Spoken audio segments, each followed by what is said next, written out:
Λένε ότι η καλύτερη στιγμή για το σκάφο σου είναι όταν το αγοράζεις και όταν το πουλάς. Με μένα το δεύτερο δεν ισχύει και τόσο. Ξεκινάνε δηλαδή τα ψαρέματα με το SV. Ετοιμάσου. Καλό τάξιδο. Η αλήθεια είναι ότι σχεδόν όλα τα πετύχαμε με την πρώτη, στο που βολεύουν και που είναι λειτουργικά. Σήμερα έχουμε στρώσιμο τη μηχανή. Το ψαράκι που είδαμε πριν το πήραμε. Νικήτα SV, πρώτη ψαρούκλα. Δεν είναι 3,5 κιλά. Άφησα τη μικρή τη τουρούλα και να τη στήρα. Κάμερα λέει. Έχει λίγα καλαμάρια σήμερα. Το πήρε. Το πρώτο του ψάρι. Καμιά στήρα είναι. Μικρό είναι. Το πρώτο μου ψάρι, το κρατήσουμε. Όχι, είναι για ρελίς. Το ψάρα, φύγα. Έκανε και πιο απάνω μου. Έφερε τα μόδια μου, αλλά και μόνο.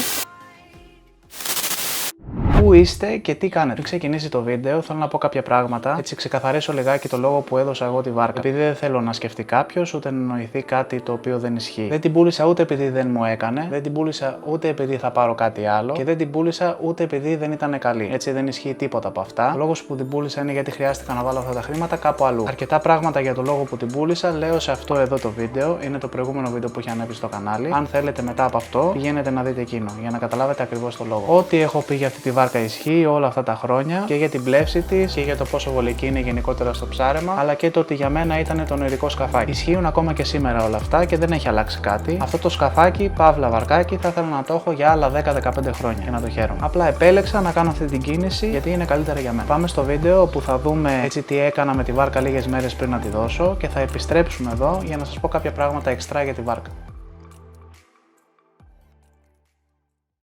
Έχω έρθει σήμερα να πλύνω το βαρκάκι μου. Εδώ.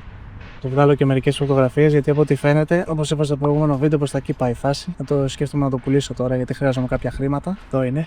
Αύριο θα έρθει ένας κύριος να το δει. Μου στείλατε καμιά 15 στο Instagram. Δεν ξέρω ενδιαφέρον. Τώρα ένα το παιδί θα έρθει να το δει. Το πλύνω σήμερα γιατί έχω να το πλύνω καιρό. Μπένα είναι γενικά. Σου μαζέψω λιγάκι. Και θα φτιάξω πάλι μάλλον ένα 470 που είναι λίγο πιο οικονομικό. Να έχω ένα βαρκάκι με ένα μικρό μοτεράκι. Σαν και αυτό. Αυτό είναι το 550. Θα φτιάξω το 470 που είχα παλιά. Κάνα τα πρώτα βίντεο. Εδώ. Θα πλύνω πρώτα κουκούλα. Έχει λίγο σκόνη. Μετά την αφήσω να στεγνώσει και μετά θα πλύνω το σκάφος. Πάμε. Ξεκινάω το πλύσιμο της κουκούλας με σαπούνι και βούρτσα όσο είναι ακόμα πάνω στο σκάφος. Την αφήνω να στεγνώσει και πλένω το σκάφος εξωτερικά. Πάμε να πλύνουμε και πάνω τώρα, ελάτε. Αυτό το σαπούνι είναι καταπληκτικό εδώ. Το δουλεύουμε στα γιότ γενικά. Έχει μέσα και κερί και είναι για να πλένεις μέσα στο λιμάνι. Δηλαδή είναι βιολογικό. Σκέψου μαζί με το υγρό παίρνεις και χαρτί που σου λέει ότι μπορείς να πλένεις μέσα στο λιμάνι. Δηλαδή, αν έρθει το λιμεναρχείο και σε σταματήσει ότι γιατί κάνεις σαπουνάδα μέσα στο λιμάνι, είσαι καλυμμένος. Και έχει και κερί όπου κάθεται έτσι, όσο πιο συχνά το πλένεις, κάθεται φιλμ πάνω στο σκάφος. Και ξέρεις, είναι σαν να έχει καιρώσει το σκάφος. Στην ουσία, βασικά, αν έχει καιρώσει το σκάφος, σε βοηθάει να το διατηρήσει. Τώρα, εγώ το έχω κάνει καβάτζα από το σκάφος, να σου πω την αλήθεια, και πλένω το SV με αυτό. Θα σας το βάλω εδώ πέρα να το δείτε λίγο ποιο είναι. Πλύσιμο καλό με τη μαλακή βούρτσα και σαπουνάδα να φύγουν τα πάντα. Τα πλύνω καλά παντού, αποφεύγοντας σαπούνια και νερά στα ηλεκτρολογικά.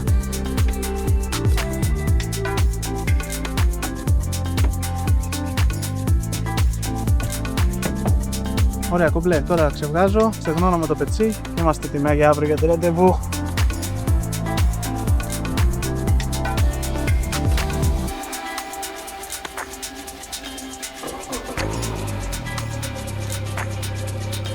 Τσεκάρω θερμοκρασίες και παράλληλα πλένω και τα πόδια μου. Θα βάλω πρόσω και ανάποδα να περάσει το γλυκό νερό από παντού. Και θα ανεβάσω για λίγο και το χειρόγκαζο. Δεν την κρατάω να μένει για πάνω από 2-3 λεπτά και σβήνω.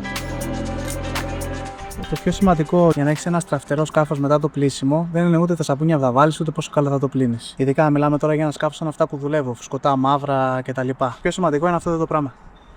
Το πετσί. Να προλάβεις να μην σου στεγνώσει ο ήλιος και αφήσεις τη στάμπα πάνω από το γλυκό νερό. Το γενικά που έχω στο μυαλό μου είναι ότι καλύτερα, αν δεν μπορείς να το πλύνεις εκείνη τη στιγμή, να το αφήσεις το σκάφος με τα λάτι, μιλάμε τώρα για 2-3 ώρες, παρά να το πλύνεις και να το αφήσεις χωρίς να το έχεις στεγνώσει. Μετά, δηλαδή, ειδικά σε μαύρο σκάφος, είναι πολύ χειρότερο. Όλο το θέμα είναι για να έχεις ένα γυαλιστερό σκάφος. Τώρα μιλάμε για σκάφη που δουλεύουν με κόσμο, έτσι. Θες να είναι στην πένα. Το σκάφος και τα inox και ειδικά αν είναι μαύρο που είναι δύσκολο. Όλο είναι αυτό εδώ. Στεγνώνεις καλά, χτύβεις καλά και στεγνώνεις το σκάφος. Και το συντηρείς έτσι. Όταν δεν στεγνώνει πάνω το γλυκό νερό να κάνει μετά ταμπάδες στο gel coat, το συντηρείς σε πολύ καλή κατάσταση. Σαν καινούριο. Αν το πλένεις καθημερινά και το στεγνώνεις με το πετσί.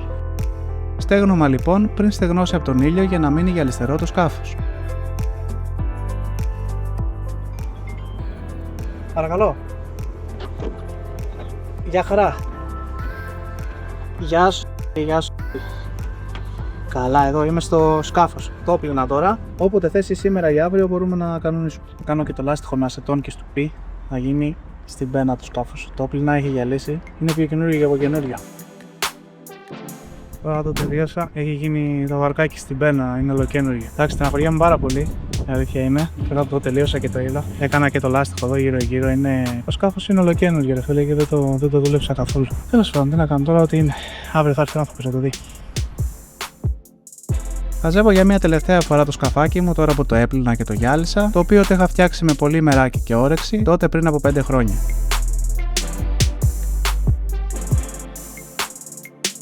Θέλω να σκέφτομαι όμως πως όλο αυτό γίνεται για καλό και ξεκινάω να βγάλω και φωτογραφίες για την αγγελία που είχα ανεβάσει τότε.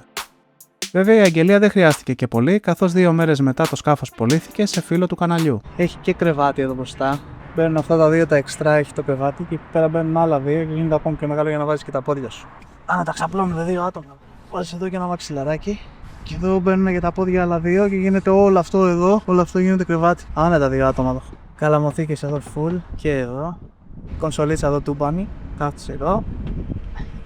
Βάζεις και τα πόδια σου εδώ. Διπλό χειριστήριο της κύριας μηχανής και της βοηθητικής. Και δουλεύεις και το τιμόνι, δηλαδή έχεις τη βοηθητική. Έχω κάνει ζεύξη πίσω και δουλεύει. Κονσολίτσα εδώ.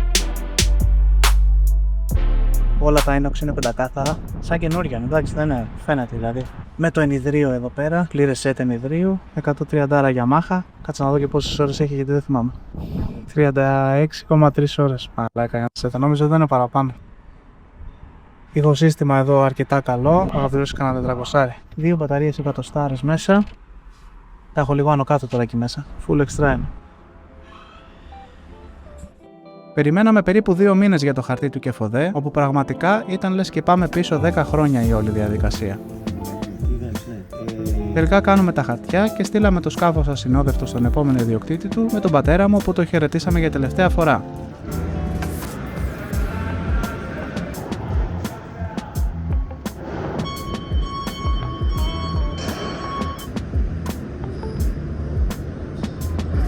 Ευτυχώς η βάρκα ήταν γούρικη για τον νέο φίλο, όπως το πρώτο ψάρεμα πήρε ψαρούκλα.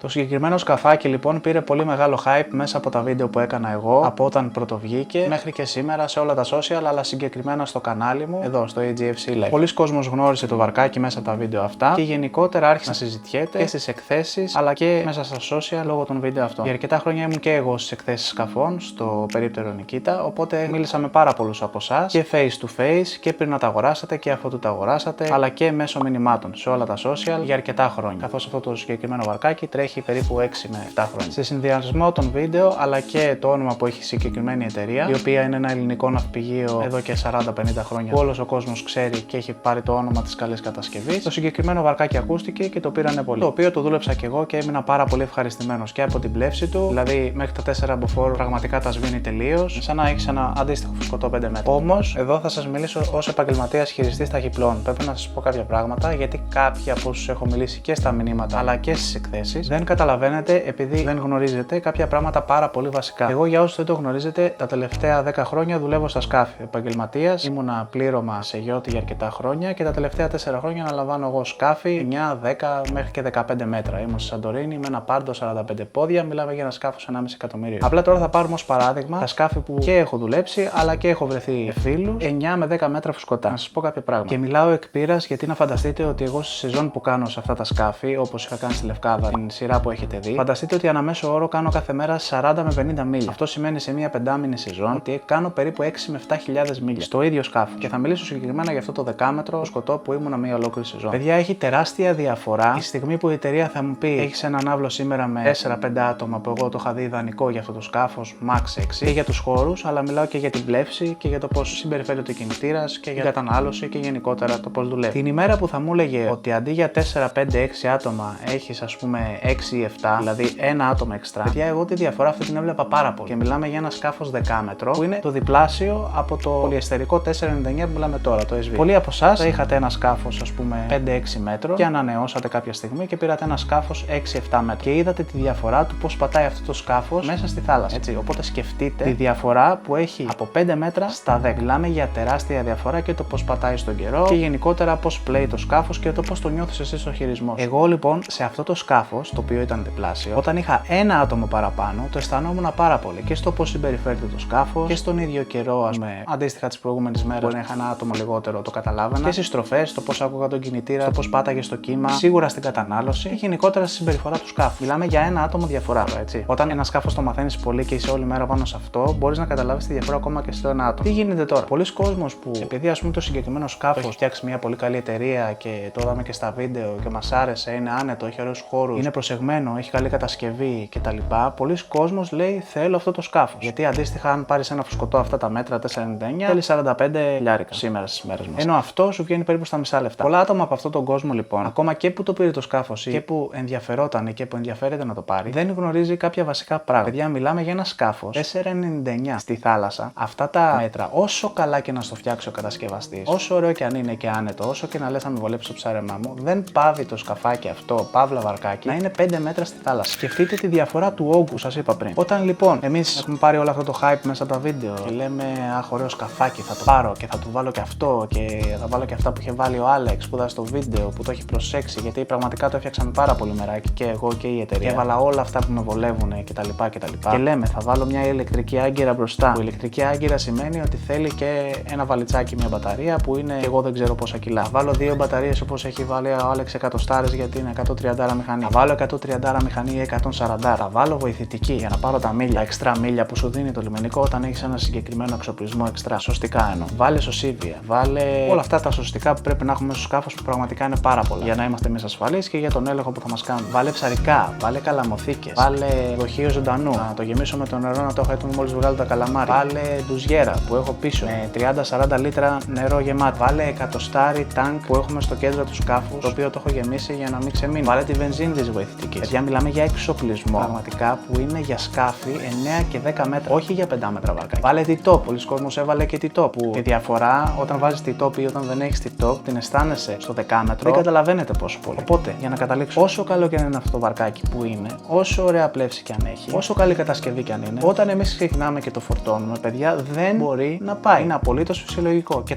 300 κινητήρα να βάλεις που λέω λόγο, δεν πρόκειται να πάει. Οποιοδήποτε σκάφος στον κόσμο, αν μου φέρεις τώρα 5 μέτρο και βάλεις αυτόν τον εξοπλισμό και ξεκινήσεις εσύ να βάζεις και 3-4 άτομα για να πας να ευχαριστήσεις το ψάρεμά σου, δεν πρόκειται να πάει. Σας τα λέω για να εξηγούμε, για να μην παρεξηγούμε. Έτσι, επειδή ήμουνα και εγώ αυτός ο οποίος το πήρα και το έδειξα το συγκεκριμένο σκάφος, δεν θέλω να έχουμε παρεξηγήσεις και κάποιοι να νιώθουν περίεργα με μια αγορά που θα κάνουν. Είναι ένα πάρα πολύ καλό σκαφάκι. Εγώ το ευχαριστήθηκα πάρα πολύ, αν και το δούλεψα μόνο 10-15 φορές αυτά τα 4 χρόνια, λόγω του ότι δούλευα όλο το καλοκαίρι και δεν έκανα τα ψάρεματά μου. Και όταν γύρναγα, επικεντρωνόμουν στα βίντεο μου, δεν είχα τόση όρεξη για ψάρεμα. Έχει πολύ ωραία πλεύση, έχει φαρδιά γάστρα, οπότε αποσβαίνει πάρα πολύ καλά στο κύμα. Έχει καλή κατανάλωση σχετικά, γιατί γενικότερα έχει λίγο παραπάνω βάρος λόγω του ότι δεν τσιγκουνεύεται το πολυεστέρα η συγκεκριμένη εταιρεία και σε βοηθάει να πατάει καλά στη θάλασσα και στο κύμα. Εγώ προσωπικά και σε τεσάρι γεμάτο που το πήγα 2-3 φορές, είδα ότι το σκάφος μπορείς να το δουλέψεις εφόσον ξέρεις να το δουλέψεις στο κύμα για να αποσβαίνεις ακόμα καλύτερα και να αποφεύγεις ας πούμε τα κεφάλια του κύματος και να μπορείς να κάνεις την πλεύση λίγο πιο ομαλή και για σένα αλλά και για αυτούς που έχεις πάνω στη βάρκα. Είναι το ιδανικό βαρκάκι, παύλα, σκαφάκι για 1-2 άτομα για ψάρεμα. Αυτό είναι. Δεν αλλάζει αυτό, παιδιά. Είναι 5 μέτρα. Δηλαδή, αν θέλεις να το πάρεις για σένα, να ψαρεύεις μαζί με έναν φίλο, max 3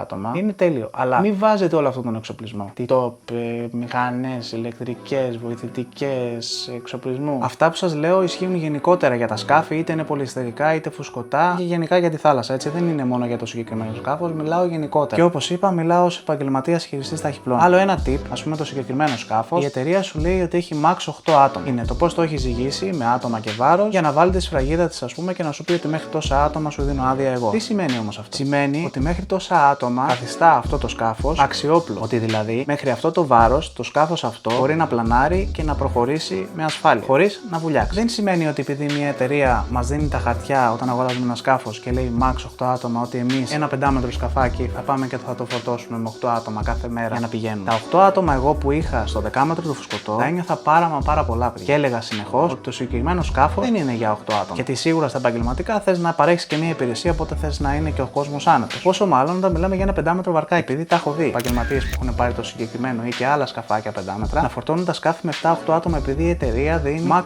8 άτομα. Και εδώ να σας δώσω ένα tip. Τι είχα κάνει εγώ με το δικό μου βαρκάκι. Όταν πήρα λοιπόν τα χαρτιά από την εταιρεία, πήγα στο λιμεναρχείο και άλλαξα την άδεια. Και έβαλα 4 άτομα ή 5. Γιατί ήξερα ότι σε αυτό το βαρκάκι δεν πρόκειται να βάλω ποτέ πάνω από 5 άτομα. Δεν θυμάμαι τώρα αν ήταν 4 ή 5 συγκεκριμένα. Γιατί τι σημαίνει αυτό. Όταν α πούμε σου δίνει 8 και εσύ έχει την άδεια με 8, πρέπει να έχει 8 συν 1 σωσίδιο. Νομίζω ότι είναι 8 συν 1 και συν 1 παιδικό. Οπότε μάλλον νομίζω ότι πρέπει να έχει 10. Συν την πλευστική σχεδία που θε, συν όλα τα υπόλοιπα πυροσβεστήρες κτλ. Συν βοηθητική για να πάρει τα περιόριστα μίλια. Φτάνουμε να έχουμε 500 κιλά παραπάνω χωρίς λόγο στη βάρκα. Επίσης όλα αυτά, εγώ που σας τα λέω, έστησα το σκαφάκι και τα ήξερα τότε. Έτσι. Γιατί όταν πούλησα το 470 που είχα, είδα ότι έβγαλα από μέσα πάρα πολλά πράγματα και πάρα πολλά κιλά πράγματα τα οποία στην ουσία δεν τα χρειαζόμουν. Οπότε το κάθε τι που έβαλα μέσα στο βαρκάκι ήταν συγκεκριμένο. Και λέω, έχω βάλει πάρα πολύ λίγα πράγματα. Παιδιά, μόλις ξεκίνησε η διαδικασία της πώλησης και έβγαλα όλα αυτά τα πράγματα και τα βάλα σε κάτι βαλίτσες που είναι για τα ξύλα, 2-3 τσάντες τέτοιες, δεν μπορούσα να τα σηκώσω. Λέω πόσο βάρος έχει μέσα το σκάφο, που θεωρητικά ήταν όλα αυτά που χρειάζομαι. Οπότε, όταν στείνετε ένα σκαφάκι, να έχετε συνεχώς στο μυαλό σας να βάλετε μέσα πραγματικά μόνο τα απαραίτητα και όσο λιγότερο βάρος γίνεται. Γιατί μιλάμε για βαρκάκια 5 μέτρα. Όλα αυτά σας τα λέω για να έχετε στο μυαλό σας συνεχώς την ασφάλεια. Εγώ είμαι ένας άνθρωπος που όσα χρόνια έχω δουλέψει στα σκάφη, το πρώτο πράγμα που έχω στο μυαλό μου είναι η ασφάλεια. Το βάρος, το εξτρά αυτό όλο που μιλάμε και τα εξτρά άτομα και όλος αυτός ο εξοπλισμός σε ένα 5μέτρο βαρκάκι, πάβει το συγκεκριμένο βαρκάκι όταν θα μας βγάλει ένα καιρό που δεν έχουμε υπολογίσει να είναι ασφαλές. Για οποιοδήποτε βαρκάκι στον κόσμο. Δεν μιλάω για αυτό το συγκεκριμένο. Βάλτε στο μυαλό σας αυτά που σας είπα, γιατί είναι πολύ σημαντικά, ειδικά για νέους ψαράδες ή χειριστές ταχυπλών γενικότερα. Το 5μέτρο βαρκάκι, όσο καλό κι αν είναι, δεν πάβει να είναι 5μέτρο βαρκάκι. Προσπαθήστε να τα έχετε όσο πιο ελαφριά γίνεται και να ευχαριστιέστε το ψάρεμά σας. Αυτά από μένα για σήμερα. Τα λέμε σε επόμενο βίντεο.